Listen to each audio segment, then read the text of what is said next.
mutanga full nyasha ndini chana miri nyemba miri penyu nyaya ndeyekuti Tezvara roda machohwa awo mope nhatu mbudzi nhatu nembo dzako pane mari yedare ari kudaro ndisatumba Peter achitaura mutanga full nyasha.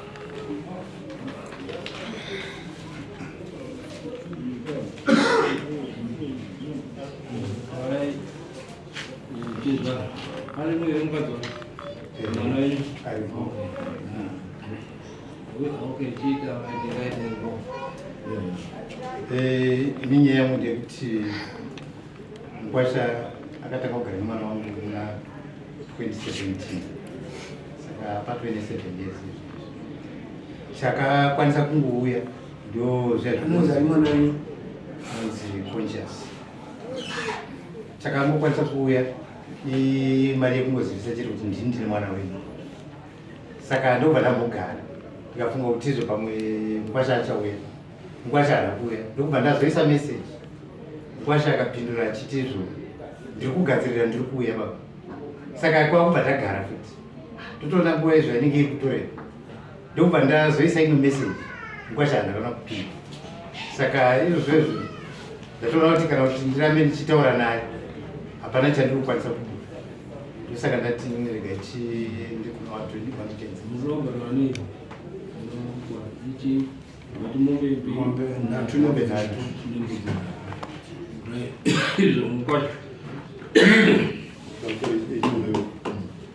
haina handisi kuramba musitora handisi kuramba asi kungokumbira sizvawakutaura kwako kungokumbira wangu mabhadhariro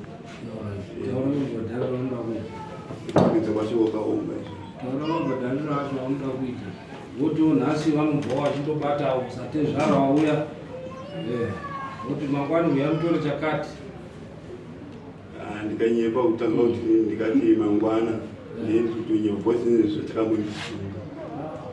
hauna here chipfuyo mudanga mako? Handina. Nai, hamuna chipfuyo mudanga? Munorima nemombe dzanu? Munogara mutaundi? Hamuna ma-TV?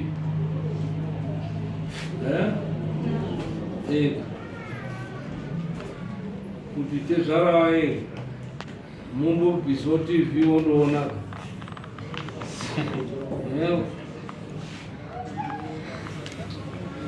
vanoda zvejuyi kuita handi unotambira here pamwedzi pamwe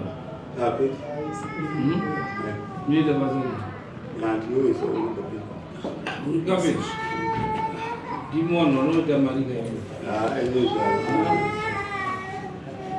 zvaunobva wati zii usingabhadhari kana mpisha nachii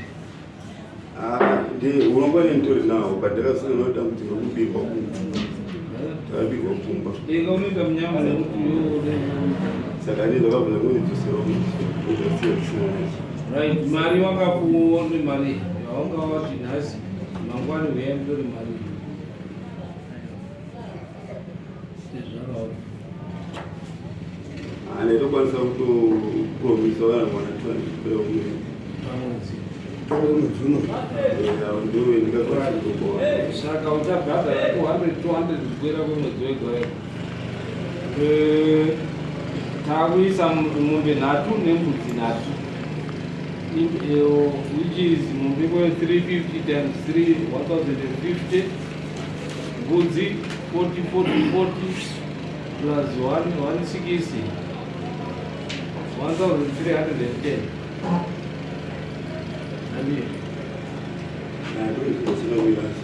mari yacha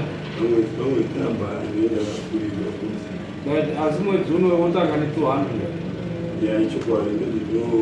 then every month uchiisa 100 zvikayapera fanopfeka simeri pafesi kana makosi enyimari kosi enyaya $50 nhasi mabhisa chii nhasi mabhisa 10 kutanga pamobisa 40 10 50 right which is tatati chii 1210 310 1,210 plus 50, 1,360. 260. Saka mwedzi kuno 200 unochibhadhara kuno kutezvara kwacho achitora mwedzi wega wega mari yavo kuno kwachipuwa nedhaka. Saka mwedzi uno uchipera watiri unawo kutobva unouya musi wa5 wega wega every month. After 5 unokuza kuti je mari yangu $100 every month kusvika mari yenyu yadini.